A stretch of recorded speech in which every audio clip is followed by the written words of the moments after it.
반갑습니다.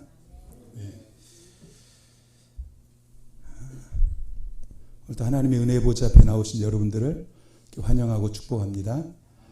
우리 옆에 사람하고 인사할 때에 당신은 행복한 사람입니다.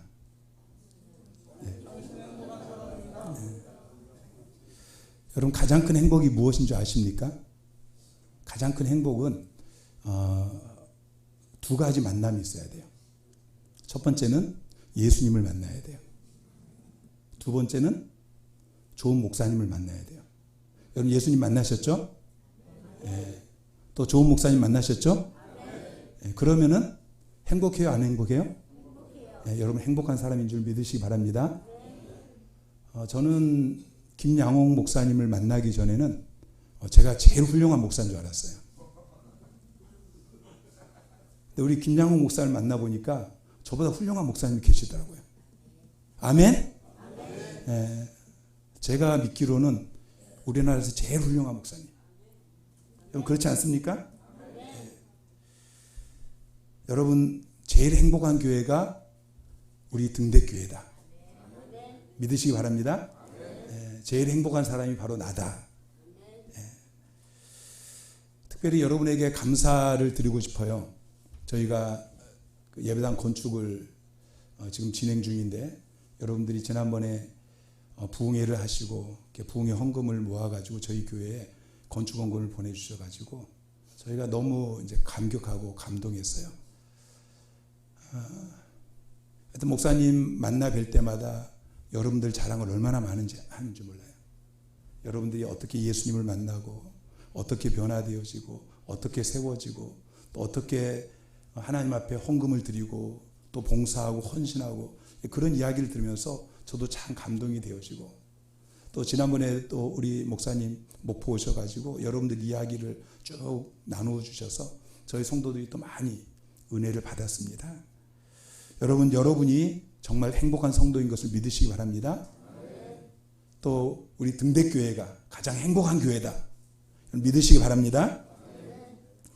유모하고는 아주 거리가 먼 저처럼 아주 무뚝뚝한 그런 목사님이 계셨어요. 근데 이분이 세미나를 참석을 했습니다. 근데 세미나를 인도하던 이 목사님이 계속 강의를 하다가 성도들이 막 조는 거예요. 여러분 오늘 안 주실 거죠? 예. 근데 이 목사님들이 다 죽으시는 거예요. 그래서 이 강사가 강의를 하다 말고 문득 이런 이야기를 꺼냈어요. 제 인생에서 가장 행복한 시기는 제 아내가 아닌 다른 여인의 품에 안겨서 안식을 누릴 때였습니다. 그러자 이 강의를 듣던 사람들이 깜짝 놀랐어요. 아니 저렇게 부도덕한 목사님이 계시나. 그때 이 강사 목사님이 이렇게 이야기했습니다. 그 여자는 저의 어머니였습니다. 그러니까 다들 안도하시고 또 막 웃고 그랬어요. 이 유모하고는 아주 거리가 먼 목사님이 그 이야기를 듣고 나서 야 내가 교회 가서 저 유모를 한번 써먹어야지. 이제 교회를 갔습니다. 주일날이 되어졌어요. 설교를 하러 나와서 성도들 앞에서 목사님 이야기를 꺼냅니다. 제 인생의 가장 행복한 시기는 제 아내가 아닌 다른 여인의 품에 안겨서 안식을 누릴 때였습니다. 그랬더니 성도들이 그 이야기를 듣고서 깜짝 놀랐어요. 아니 우리 목사님이 그렇게 생각 안 했는데. 성도들이 깜짝 놀란 거예요. 그런데 더 깜짝 놀란 것은 목사님이에요. 성도들이 깜짝 놀라가지고 눈이 반짝반짝하면서 자기를 쳐다보는데 이 목사님이 긴장이 되어졌어요. 갑자기 머리에 쥐가 나면서 아무 생각이 나지 않는 거예요. 그 다음 이야기를 해야 되는데 그 다음 이야기가 생각이 안 나요. 그래서 한 10여 초 시간이 지나고 나서 이분이 이렇게 이야기를 했습니다. 그런데 그 여자가 누구였는지 생각이 나지 않습니다. 여러분 얼굴 좀 피시기 바랍니다. 여러분 얼굴이 전도지예요. 여러분 얼굴 전도지 활짝 펴시기 바랍니다. 예. 전도가 제일 잘 되는 방법은 얼굴 전도지로 활짝 피는 거예요. 얼굴 전도지 펴고 살면은 옆에 사람들이 야, 너 왜 그렇게 얼굴이 활짝 펴졌냐? 그러면 나 예수 믿고 너무 행복하다. 나도 너 다니는 교회 다니자. 그래서 교회 나오게 되어지는 거예요. 우리 교회 보면 그런 사람들이 많이 있어요. 여러분 옆에 사람하고 다시 한번 인사합시다. 얼굴 전도지 활짝 펴세요. 네. 자, 사울 왕이 다윗을 죽이려고 해요. 그러니까 다윗이 사울을 피해서 광야로 도망갔어요. 아둘람굴로 도망갔어요. 그곳에 사람들이 모입니다. 한 400명쯤 그렇게 모였어요. 그 사람들을 보니까 2절에 그 사람들을 환난당한 모든 자, 빚진 모든 자, 마음이 원통한 자, 그렇게 표현하고 있어요. 공동번역 성경은 이 환난당한 모든 자, 빚진 모든 자, 마음이 원통한 자, 이 다윗이 숨어있는 아둘람굴에 모여있던 이 사람들을 공동번역 성경은 억눌려 지내는 사람, 빚을 지고 허덕이는 사람, 그 밖에 불평을 품은 사람들, 이렇게 번역하고 있습니다. 여러분, 우리가 살고 있는 이 시대를 자세히 들여다보면은 사람들이 다 이 아둘람굴에 모인 사람들 같아요. 여러분, 우리나라가 지난 몇십 년 동안에 엄청난 발전을 이루었어요. 6.25 전쟁 직후에는 우리나라가 정말 못 사는 나라였죠. 아프리카 나라들보다 더 못 사는 나라였어요. 1953년에 우리나라 국민 소득이 1인당 67달러였어요. 전 세계 120개국 중에서 119등이었어요. 그런데 정신없이 경제 성장을 해서 이제 너무 잘 사는 나라가 되었어요. 프랑스를 제치고 수출 5위가 되어졌어요. 전 세계에서 수출을 5번째로 많이 하는. 경제적으로나 문화적으로나 너무 잘 사는 나라가 되어졌는데, 그런데 사람들 이 속을 한 사람씩 한 사람씩 다 들여다보면은 그 마음에 상처가 있어요. 아픔이 있어요. 병들어 있어요. 방황하고 있어요. 요즘 청년들을 N포 시대라고 해요. N포 시대. 예전에는 3포 시대라고 그랬어요. 첫 번째는 결혼, 연애 포기. 두 번째는 결혼 포기. 세 번째는 출산 포기. 너무 살기 힘드니까 연애도 할 수 없고 결혼도 할 수 없고 아이도 낳을 수 없고, 그래서 3포 시대였는데 계속 포기할 게 더 늘어나는 거예요. 취업도 포기, 내 집 마련도 포기, 인간관계도 포기. 그러면서 나중에는 소망도 포기하는, 그래서 M포 시대가 되어진 것입니다. 얼마나 살기 힘든지, 우리 인생에 꼭 있어야 되는 연애, 결혼, 아이 낳고 직장만 하고 나중에는 소망까지 다 포기해야 되는 그런 시대가 되어진 거예요. 여러분, 청소년들 보세요. 우리 어린 아이들 보세요. 이 어린 아이들이 정말 티 없이 밝게 자라나야 될 것 같은데 그렇지 않아요. 가정에서, 학교에서 너무 많은 스트레스를 받아요. 내면에 상처가 있어요.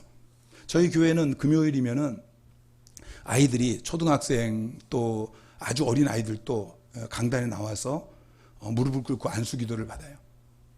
근데 그들이 처음 안수를 받을 때 보면은요, 막 펑펑 울어요. 조그만 4살, 5살 그런 아이들이 그 안에 상처가 얼마나 많은지 막 펑펑 운단 말이에요. 여러분, 정치를 봐도, 경제를 봐도, 교육을 봐도, 문화를 봐도 그 어느 곳 하나 아프지 않은 곳이 없는 그런 시대를 우리가 살아가고 있어요. 여러분, 누가 그 상처를 치유할 수 있습니까? 정치인들이 그 상처를 치유할 수 있습니까? 경제인들이, 또는 대학 교수가, 용한 점쟁이가, 인기 연예인이, 축구 선수가, 야구 선수가, 여러분, 그 누구도 이 상처를 치유할 수가 없는 것입니다. 오직 하나님만이 그 상처를 치유할 수 있는 것이죠. 시편 147편 2절 3절 말씀 함께 읽겠습니다. 여호와께서 예루살렘을 세우시며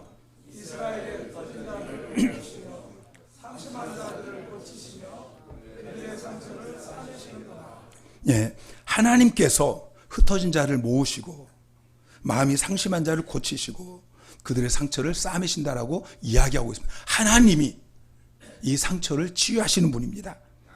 여러분, 아둘람굴에 모인 사람들은 그대로 놔두면은 아무 쓸모없는 사람들이에요. 실패한 사람들이에요. 힘없는 사람이에요. 입만 열면 불평이 쏟아져 나오는 그런 사람들이에요. 근데 하나님께서 그들을 아둘람굴로 불러 모으셨어요. 그리고 거기서 연단을 거쳐서 만들어 가셔요. 무슨 일을 할 사람으로 만드느냐? 다윗 왕국을 세우는, 이스라엘 나라를 세우는, 하나님 나라를 세우는 용사들로 그들을 세워나가십니다. 여러분, 하나님은 마태복음 12장 20절에 보니까 상한 갈대를 꺾지 아니하시는 분, 꺼져가는 심지를 끄지 아니하시는 분. 여러분, 믿습니까? 상한 갈대라는 말은 과거에는 건강했어요. 근데 지금은 건강을 다 잃어버렸어요. 과거에는 부자였어요. 그런데 지금은 무일푼이 되어졌어요. 과거에는 유명했어요. 근데 지금은 별 볼 일 없는 사람이 되었다는 것이죠. 꺼져가는 심지는 과거에는 열정이 있었어요. 꿈이 있었어요. 비전이 있었어요. 근데 지금은 낙심해서 아무 꿈도 없고 소망도 없는 그런 사람이에요. 근데 하나님께서는 이렇게 상한 갈대, 꺼져가는 심지 같은 그런 사람들을 다시 일으켜 세우시는 분이신 것입니다. 지금 여러분의 모습이 환난당한 모든 자, 빚진 모든 자, 마음이 원통한 자, 그런 상태로 여러분이 동굴에 갇혀 있는 것처럼 그렇게 보일지라도 여러분 낙심하지 마시고 좌절하지 마시고 하나님께서 그 동굴에서 여러분을 훈련시키십니다. 이 등대교회를 통해서 하나님께서 쓰시기 합당한 사람으로 여러분을 만들어가고 계시는 것입니다. 이스라엘 나라를 세우고 하나님 나라를 세우는 그런 사람으로 여러분을 축복의 통로로 그렇게 빚어가고 계신다는 것을 믿으시기 바랍니다. 여러분, 우리 한국의 초대교회를 보면은 지금보다 훨씬 더 작고 훨씬 어려운 그런 상황이었어요. 그런데 일제강점기에 환난당한 모든 자, 빚진 모든 자, 마음이 원통한 자, 그들을 위로하고 치유하고 회복시켰어요. 더 이상 소망이 없어서 모이면 술 마시고 노름하고 인생을 자포자기하는 그런 사람들이 예수를 믿고 나서 변화되어져서 학교를 세우고 교회를 세우고 독립운동을 하고 그러면서 나라를 세우는 자들이 되어진 것입니다. 여러분, 지금도 교회가 그런 일을 해야 돼요. 자, 누가복음 4장 18절 19절 말씀 같이 읽겠습니다. 시작. 주의 성령이 내게 임하셨으니 이는 가난한 자에게 복음을 전하게 하시려고 내게 기름을 부으시고 나를 보내사 포로된 자에게 자유를, 눈먼 자에게 다시 보게 함을 전파하며 눌린 자를 자유롭게 하고 주의 은혜의 해를 전파하게 하려 하심이라 하였더라. 여러분, 교회가 무엇입니까? 교회는 가난한 자들에게 복음을 전해서 그들이 회복돼야 돼. 가난의 영이 떠나가고 부채의 영이 떠나가고 하늘문이 열려서 쌓을 것이 없더라 하나님이 물질 회복을 부어주는 곳이 바로 교회인 거예요. 포로된 자가 복음의 능력으로 자유케 되어지는 역사가 일어나야 돼요. 죄의 포로가 되어지고 귀신의 포로된 자들이 그들에게 자유가 임하게 되어지고 나쁜 성품의 포로가 되어지고 알코올 중독, 약물 중독, 성적인 중독, 인터넷 게임에 중독되어지고 핸드폰에 중독되어지고 그런 사람들의 그 중독이 치유되어지고 자유롭게 되어지는 역사가 교회에서 일어나게 되어야 되는 거예요. 눈먼 자들이 다시 보게 되어지고 눌린 자가 다시 자유롭게 되는 역사가 일어나야 되는 거예요. 육체적으로나 정신적으로나 영적으로 눌려있는 사람들이 예수 믿고 나서 그 눌림에서 자유하게 되어 하나님이 주시는 그 평안함을, 기쁨을 누리는, 찬양하는 그것이 바로 교회가 되어야 하는 것입니다. 아둘람이라는 뜻은 피난처 또는 보호처, 그런 의미를 가지고 있습니다. 여러분, 우리 교회가 아둘람 공동체가 되어야 돼요. 교회는 환난당한 자, 빚진 자, 마음이 원통한 자, 그 어디에도 기댈 곳이 없는 고아 같고 과부 같고 노숙자 같은 그런 사람들의 피난처가 되고 보호처가 돼야 되는 거예요. 그리고 그들을 복음의 능력으로 회복하고 치유하고 이렇게 세워야 되는 것이죠. 아둘람 굴에서 이 환난당한 모든 자, 빚진 모든 자, 마음이 원통한 자들이 치유되고 회복되어져서 다윗 왕국을 세우는 용사가 되어진 것처럼 이들을 통해서 가정이 회복되어지고 이 땅이 회복되어지고 열방이 회복되어지는 하나님 나라를, 우리 등대교회를 그렇게 세워가야 하는 것입니다. 여러분, 다윗의 삶은 파란만장했어요. 골리앗을 물리치고 이제 다윗 사울의 부마가 되어져서 승승장구할 줄 알았는데 사울이 질투해요. 죽이려고 해요. 그래서 광야로 도망갑니다. 거기서 오랜 세월을 보내면서 자기의 모습을 시편에서 이렇게 노래하고 있어요. 시편 102편 6절 7절에 보니까 나는 광야의 올빼미 같다. 나는 황폐한 곳에 부엉이 같다. 나는 지붕 위에 외로운 참새 같다. 여러분, 광야에 쫓겨가서 이 넓은 아무도 살지 않는 광야에 홀로 있는 거예요. 사울이 군대를 이끌고 찾으러 와요. 그러니까 거기에도 숨어 있지 못하고 어디로 도망가요? 블레셋으로 도망가요. 여러분, 블레셋이 어디예요? 자기가 골리앗을 죽이고 블레셋을 물려쳤던 그 적국의 나라에 망명을 가는 거예요. 근데 거기서도 또 목숨의 위협을 당하고 쫓겨 나와야 되는 그 상황에서 바로 앞에, 우리가 읽은 본문 바로 앞에 사무엘상 21장 3절에 보니까, 13절에 보니까 그들 앞에서, 블레셋 사람들 앞에서 그의 행동이 변하여 미친 채 하고 대문짝에 그적거리며 침을 수염에 흘리며 미친 흉내를 내고 거기서 도망 나와야 되는 거예요. 여러분, 왕으로 기름 부음을 받았어요. 그리고 골리앗을 물리쳤어요. 블레셋을 물리쳤어요. 그리고 백성들이 사울이 죽인 자는 천천히요, 다윗이 죽인 자는 만만이다. 그런데 그 다윗이 지금 적의 나라에 도망갔다가 거기에서도 미친 흉내를 내면서 그렇게 블레셋을 떠나서 도망온 곳이 어디냐면은 이 아둘람 굴이에요. 근데 이 아둘람 굴에 사람들이 모이기 시작해요. 한 사람, 두 사람 모이기 시작하더니 그들이 400명이 되어지고 나중에는 600명이 되어져요. 여러분, 험한 세월을 보낸 사람들 보면은 다들 마음에 상처가 있어요. 다윗도 그 마음의 상처가 얼마나 크겠어요. 더구나 다윗에게 모여온 그 사람들 역시 환난당한 모든 자, 빚진 모든 자, 마음이 온통한 자, 다 마음속에 깊은 상처가 있는 사람이에요. 여러분, 마음에 상처가 있는 사람들을 보면은요, 자라나지를 못해요. 그래서 정신적으로, 육체적으로는 자라나는데 정신적으로 자라나지 못해서 나중에 성인 아이가 되는 거예요. 영적으로도, 신앙적으로도 자라나지 못해서 영적 어린아이로, 교회를 5년 다니고 10년 다니는데 여전히 영적 어린아이로 그렇게 머물러 있으면서 그 상처를 건들면 아프다고 소리를 지르는 거예요. 이런 사람들을 통해서는 다윗 왕국이 세워지는 역사가 일어날 수가 없는 거예요. 그런데 이들이 다윗 왕국을 세우는 용사들이 되어져요. 다윗을 위해서 목숨을 걸고 싸우는 그런 용맹한 사람들이 되어지는 것입니다. 어떻게 그런 일이 가능했죠? 그 안에 상처가 치유됐기 때문이에요. 여러분, 아둘람 공동체는 치유의 공동체였어요. 그 안에 있는 상처가 치유되어지는 공동체. 여러분, 우리 등대교회가 치유의 공동체인 것을 믿으시기 바랍니다. 치유와 회복의 역사가 강력하게 일어나야 돼요. 예배 때마다 말씀을 듣다가, 기도하다가, 찬양하다가 치유가 일어나야 돼요. 회복이 일어나야 돼요. 여러분 안에 있는 모든 상처, 모든 아픔이 다 치유되어지기를, 여러분의 육체의 모든 질병이 다 치유되어지기를, 그리고 다윗처럼 용사로 세워지기를 주님의 이름으로 축원합니다. 저는 지금부터 한 19년 전에 목포에서 교회를 개척했어요. 그런데 3년 만에 교회가 망했어요. 교회가 부흥은 안 되고 빚은 제가 감당할 수 없게 그렇게 늘어나고, 그래서 목포에서 시장을 조성했다가 시장이 안 되어지고 망한 그런 이제 상가가 있었어요. 사람들이 지나다니지 않는 버려진 곳, 그곳으로 이사를 갔어요. 창고 한 30평을 얻어서 한쪽은 판넬로 막아가지고 그쪽에 사택으로 쓰고 한쪽은 조그맣게 이보다 더 적게 그렇게 예배당으로.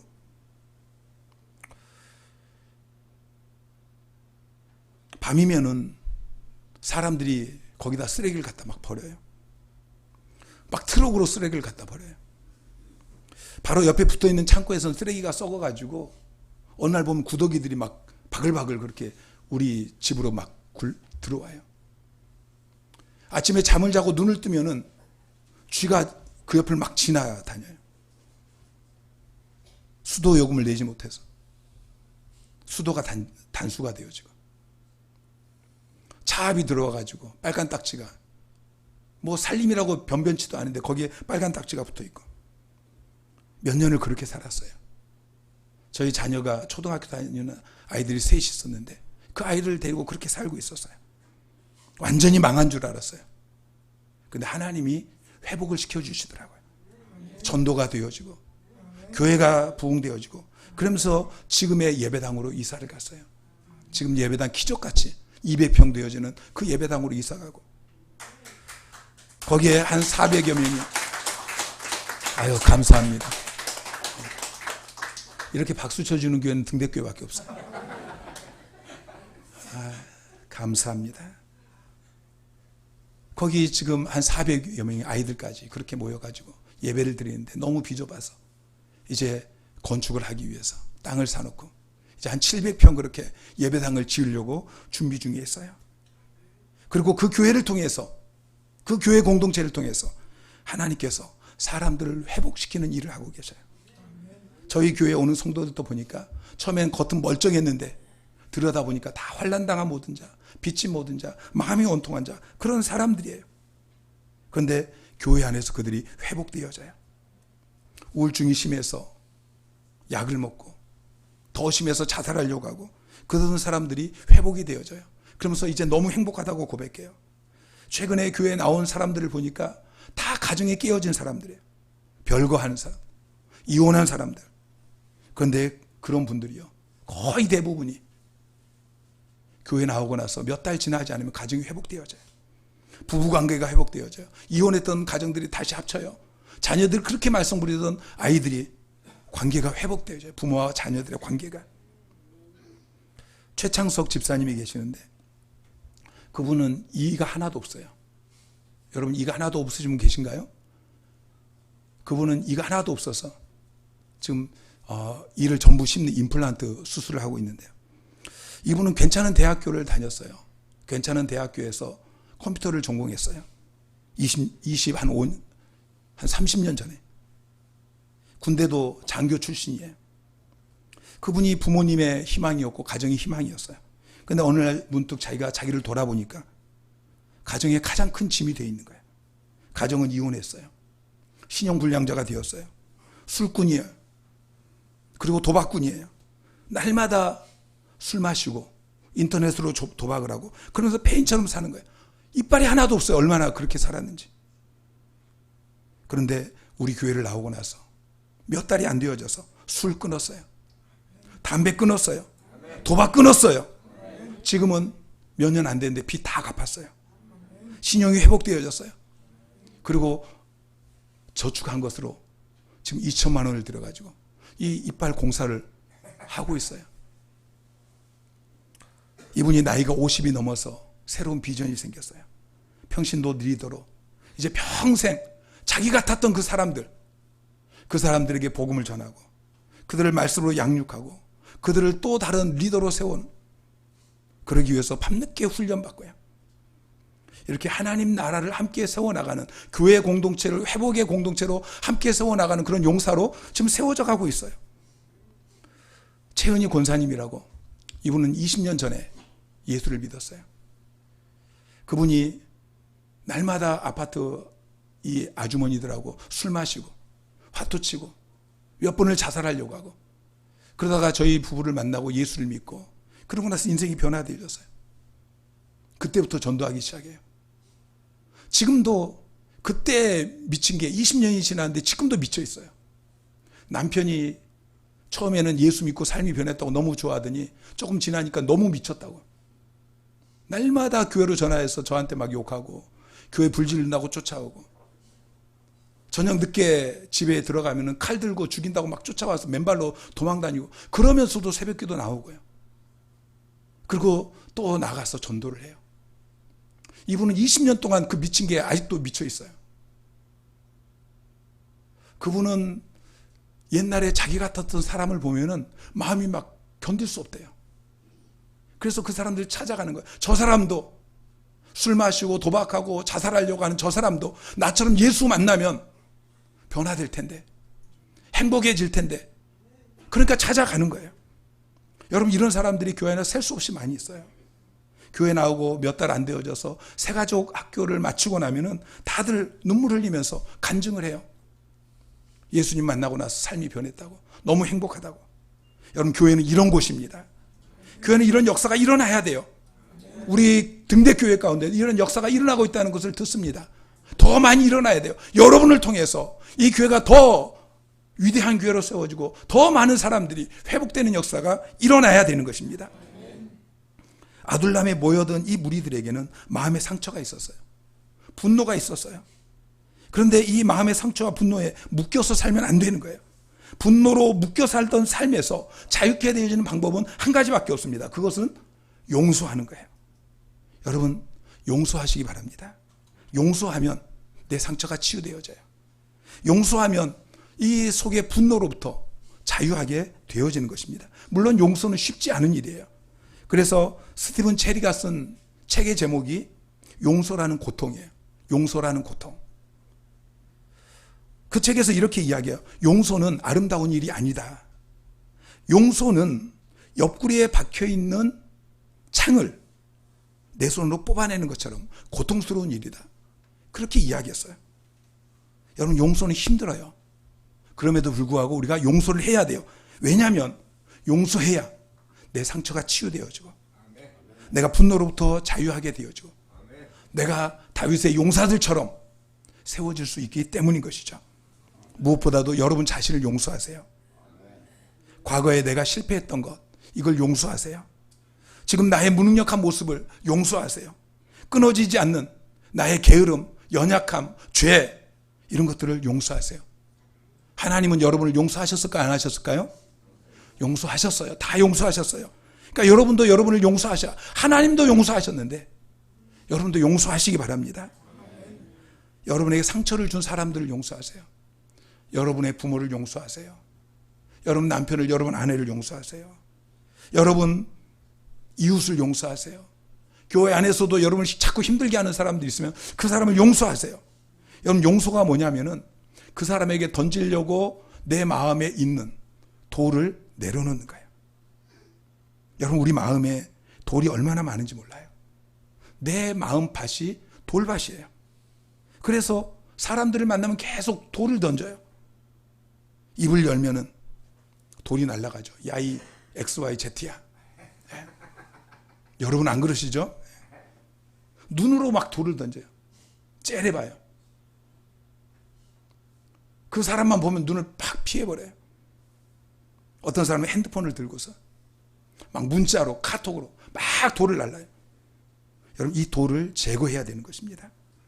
여러분, 밭에 돌을 계속 던지면 그 밭은 돌밭이 돼요. 돌밭에서는 농작물이 자라날 수가 없는 거예요. 열매를 맺을 수 없어요. 그런데 그 돌을 제거하면 하나님의 은혜가 임하게 되어져요.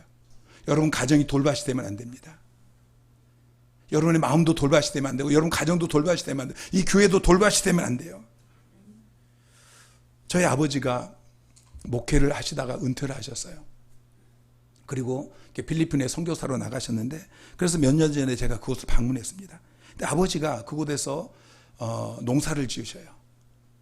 필리핀 현지인들과 같이 농사를 지으시는데 그 밭이 완전 돌밭이에요. 그래서 며칠을 있으면서 거기서 돌 주워 내고 그러다가 왔어요. 그런데 아버지가 저에게 그런 말씀을 하시더라고요. 아버님이 목사가 되기 전에 경기도 포천에서 농사를 지었어요. 그런데 거기서도 늘 밭이 돌밭인 거예요. 그래서 거기서 돌을 골라내는 게 너무 힘들었는데 필리핀에 와서도 보니까 돌밭이에요. 그러니까 돌 골라내는 게 너무 힘들어서 하나님 기도합니다. 하나님, 왜 저는 가는 곳마다 이렇게 돌밭입니까? 돌 골라내는 게 너무 힘듭니다. 그랬더니 하나님께서 아버지 마음 가운데 내 마음이 돌밭이라 그런다. 그러고 보니까 당신 마음에 돌이 너무 많은 거예요. 그래서 그때부터는 눈물을 흘리면서 돌 같은 내 마음 곧 녹여 주소서, 찬송가를 부르면서 그때부터 돌을 골라냈대요. 그 이야기를 듣고 나니까 제 마음에도 돌이 너무 많아요. 그래서 저도 며칠 동안 거기서 이렇게 큰 돌을 골라내면서 돌 같은 내 마음 곧 녹여 주소서, 울면서 돌 골라내고 그렇게 왔던 기억이 있습니다. 지금도 그 찬양을 부르면 그냥 눈물이 나요. 아직도 제 마음에 돌이 너무 많아요. 그래서 잠깐 방심하면은 아내에게 돌을 날려요.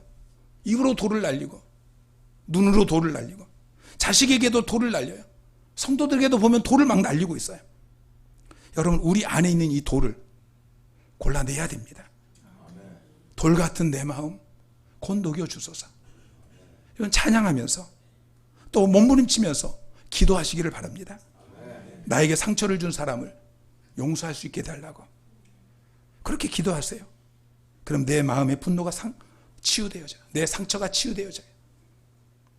여러분, 치유되고 회복되기 위해서 또 우리 등대교회를 치유와 회복이 있는 그런 공동체로 함께 세우기 위해서 오늘 여러분이 세 가지만 결단했으면 좋겠어요. 다윗이 아둘람 굴에서 했던 결단이 있습니다. 시편 57편 7절부터 9절까지 함께 읽겠습니다. 시작. 하나님이여, 내 마음이 확정되었고 내 마음이 확정되었사오니 내가 노래하고 내가 찬송할 내 영광아 깰지어다. 비파야 수금아 깰지어다. 내가 새벽을 깨우리로다. 주여 내가 만민 중에서 주께 감사하오며 문나라 중에서 주를 찬송하오리다. 자, 시편 57편은 다윗이 아둘람 굴에 있을 때 지었던 시예요. 자기의 고백적인 시예요. 다윗이 어떻게 고백하냐면은 하나님, 내 마음이 확정되고 내 마음이 확정되었습니다. 이 말은 내가 결단했습니다. 그런 이야기야. 마음에 어떤 결단을 했냐면 내가 찬송하겠습니다. 두 번째, 내가 새벽을 깨워서 기도하겠습니다. 세 번째, 내가 감사하겠습니다. 이 세 가지를 결단했어요. 여러분, 염려하지 마십시오. 여러분, 근심하지 마십시오. 참새가 염려하는 소리 여러분 들어본 적 있어요? 참새는 염려하지 않아요. 참새는 노래해요. 여러분, 오늘부터 여러분 근심 걱정하지 마시고 여러분 입에서 염려하는 말 하지 마시고 찬송하시기를 주님의 이름으로 축원합니다. 이사야 43장 21절에 보면은 이 백성은 내가 나를 위하여 지었나니 나를 찬송하게 하려 함이라. 하나님께서 여러분을 만드신 목적은 하나님을 찬송하라고 만드셨어요. 그러니까 여러분은 하나님이 만드신 목적대로 하나님을 찬송하는 일을 해야 돼요. 찬송을 부르면 하나님 그곳에 임재하시고 역사하셔요. 찬송을 부르면 악한 영의 세력이 떠나가게 되어져요. 사무엘상 16장 23절에 하나님께서 부르신 악령이 다윗에게 이를 때에 다윗이 수금을 들고 와서 손으로 탄즉 사울이 상쾌하여 낫고 악령이 그에게서 떠나더라. 사울 왕이 우울증이 찾아왔어요. 귀신 들렸어요. 고통당하고 있어요. 그때 다윗이 수금을 타면서 찬양할 때에 귀신이 떠나갔습니다. 여러분, 찬양을 힘있게 부르세요. 마음을 다해서 부르세요. 가사 좀 틀려도 돼요. 곡 좀 틀려도 상관없어요. 하나님은 여러분이 마음 중심으로 하나님을 찬양하는 것을 기뻐 들으셔요. 여러분이 마음을 쏟아부어 찬양할 때 그때 하나님께서 찬양 가운데 여러분에게 찾아오셔서 여러분의 마음을 만져주셔요. 여러분의 상처를 치유해 주셔요. 회복시켜 주셔요. 여러분의 육체의 질병을 치유시켜 주셔요. 우울증이 떠나가게 되어지고 귀신의 역사가 떠나가는 역사가 일어나게 되어져요. 여러분, 오늘 결단하시기 바랍니다. 자, 따라해 보세요. 하나님, 내가 어떤 상황에서든지 찬송하겠습니다. 근심하지 않겠습니다. 걱정하지 않겠습니다. 자, 두 번째는 새벽을 깨워서 기도하세요. 시편 142편 1절부터 시작. 다윗이 굴에 있을 때에 지은 마스길 곧 기도. 내가 소리내어 여호와께 부르짖으며 소리내어 여호와께 간구하는도다. 내가 내 원통함을 그의 앞에 토로하며 내 우환을 그의 앞에 진술하는도다. 자, 다윗이 굴에 있을 때에 기도했어요. 어떻게 기도했어요? 소리내서 여호와께 부르짖어 기도했어요. 또 여호와께 간구해서 기도했어요. 무엇을 기도했냐? 내 원통함을 하나님 앞에서 토해냈어요. 자기의 우환을 하나님 앞에 진술했어요. 여러분, 여러분의 원통함을, 여러분의 우환을 사람에게 토해내지 마시고 하나님께 토해내시기 바랍니다. 하나님 지금도 살아계십니다. 여러분 믿습니까? 기도하면 하나님이 역사하십니다. 여러분이 환난당한 자, 빚진 자, 마음이 원통한 자라면 오늘 결단하세요. 하나님, 내가 이제 새벽을 깨워 기도하겠습니다. 새벽에 나와서 여러분의 원통함을, 여러분의 있는 그 우환들을 하나님 앞에 고백하세요. 그러면 하나님께서 여러분을 만져주시고 여러분을 치유하시고 회복시켜 주실 것입니다. 그리고 여러분을 다윗의 용사처럼 그렇게 이렇게 세워서 여러분을 통해서 등대교회를 세우는 그런 용사로 만들어 주실 것입니다. 세 번째로 감사하세요. 아둘람 동굴은 굴입니다. 굴. 그리고 광야에 있습니다. 입구는 아주 좁습니다. 그리고 그 굴이 얼마나 넓겠어요. 그렇게 크지 않은 그곳에 400명이 모여 있습니다. 남자만 400명입니다. 아내들도 있고요. 자식들도 있고요. 여러분, 그들이 다 어떤 사람이냐면은 환난당한 모든 자, 빚진 모든 자, 마음이 원통한 자, 상처투성인, 건들면 입에서 불평이 튀어나오는 그런 사람이에요. 근데 다윗이 감사하겠다고 결단을 합니다. 여러분, 감사할 때 역사가 일어납니다. 이스라엘 백성이 광야에서 하나님이 그렇게 은혜를 많이 주셨는데 입을 열면 감사하는 게 아니고 입을 열면 뭐 했어요? 불평했어요.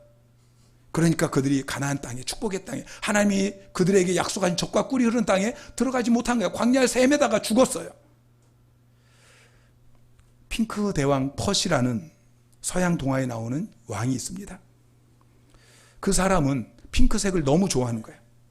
그래서 자기가 입고 있는 옷도 다 핑크색, 궁전의 모든 것을 다 핑크색, 그렇게 칠을 했어요. 그런데 만족하지 못해요. 궁전 밖에 나가면은 여전히 핑크색이 아닌 게 너무 많아요. 그래서 왕의 이 힘을 가지고서 명령을 해서 하여튼 모든 것을 다 핑크색으로 그래 만들게 했어요. 나무도 핑크색 색깔을 칠하고, 도로도 다 핑크색을 칠하고, 동물들도 다 핑크색 칠을 칠하고, 주위의 모든 것이 다 핑크색으로 변하고 나니까 이 왕이 기분이 너무 좋은 거예요. 근데 이 왕도 핑크색으로 바꿀 수 없는 게 하나 있어요. 그게 뭐냐면 푸른 하늘이에요. 그러니까 이 푸른 하늘을 바라볼 때마다 이 왕이 어디든지 푸른 하늘이 보이잖아요. 화가 났어요. 그래서 이 하늘을 어떻게 핑크색으로 바꿀까? 스승을 찾아가서 스승에게 조언을 구합니다. 그랬더니 그 스승이 조언을 하기를 안경을 써라. 핑크색 안경을 쓰라고 그랬어요. 그래서 핑크색 안경을 쓰고 나서 보니까 모든 게 다 이제 핑크색이에요. 하늘도 핑크색, 날아다니는 새도 핑크색. 여러분, 사람이 어떤 안경을 쓰고 보느냐에 따라서 똑같은 환경인데 불평의 안경을 쓰고 보면은요, 불평이 나오는 거예요. 감사의 안경을 쓰고 보면은요, 다 감사할 것밖에 없어요. 여러분, 감사의 안경을 쓰시기를 주님의 이름으로 축원합니다. 자, 감사의 안경이 뭐냐면은 로마서 8장 28절 말씀이에요. 자, 시작. 우리가 알거니와 하나님을 사랑하는 자, 곧 그의 뜻대로 부르심을 입은 자들에게는 모든 것이 합력하여 선을 이루느니라. 아멘. 여러분, 이게 감사의 안경인데, 여러분 이제 이 안경을 쓰고서 사시기를 바랍니다. 하나님을 사랑하는 자, 곧 그의 뜻대로 부르심을 입은 자, 누구예요? 여러분이에요. 여러분 하나님을 사랑하시죠? 하나님의 뜻대로 하나님이 여러분을 이곳에 부르셨죠. 등대교회로, 하나님의 자녀로. 자, 여러분에게는 모든 것이 합력하여 선을 이루게 되어지는 거예요. 지금 내가 힘들지만, 지금 내 몸이 질병이 있지만, 근데 하나님은 이것도 합력하여서 다 합쳐서 선을 이루신다고 말씀하고 있어요.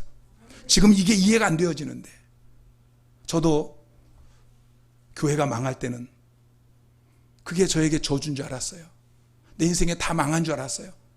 근데 하나님께서 그걸 다 합쳐서 지금은 선을 이루셨어요. 그게 축복이었어요. 그것 때문에 제가 전도 세미나를 하러 다니는 거예요. 여러분, 지금 여러분에게 주어진 일들이 이해가 잘 안 되어지지만, 그러나 퍼즐 조각이 하나하나 맞춰져서 전체 큰 그림이 만들어지는 것처럼 합력하여서 선을 이루게 되어질 것입니다.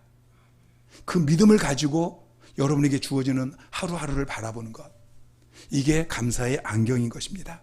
여러분, 감사의 안경을 쓰시기를 주님의 이름으로 축원합니다. 로마서 8장 28절을 여러분이 외우세요. 그리고 힘든 일이 생길 때마다 이것을 고백하세요.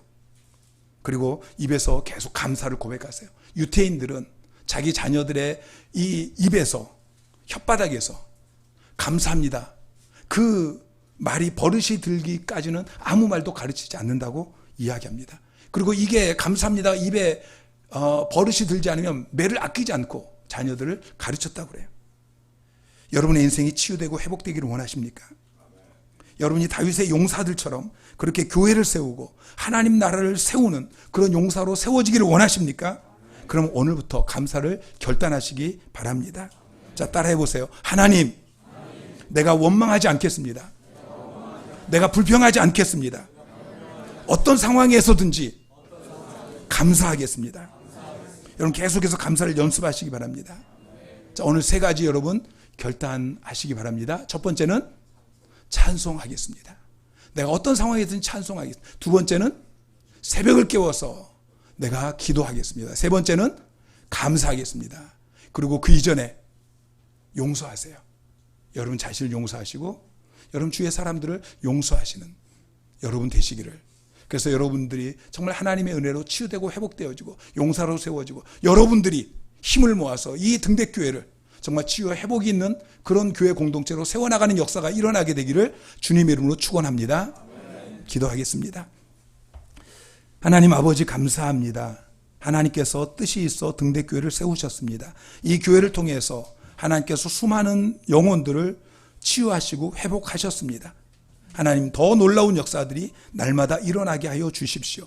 아버지 하나님, 저들이 상처가 치유되어지고 회복되어지고 정말 하나님의 은혜의 사람들로 일어나게 되어지고 거기에서 멈추는 것이 아니고 이제는 다윗의 용사들처럼 이 교회를 세우는 그런 일꾼들로 세워질 수 있도록 주께서 역사하여 주십시오.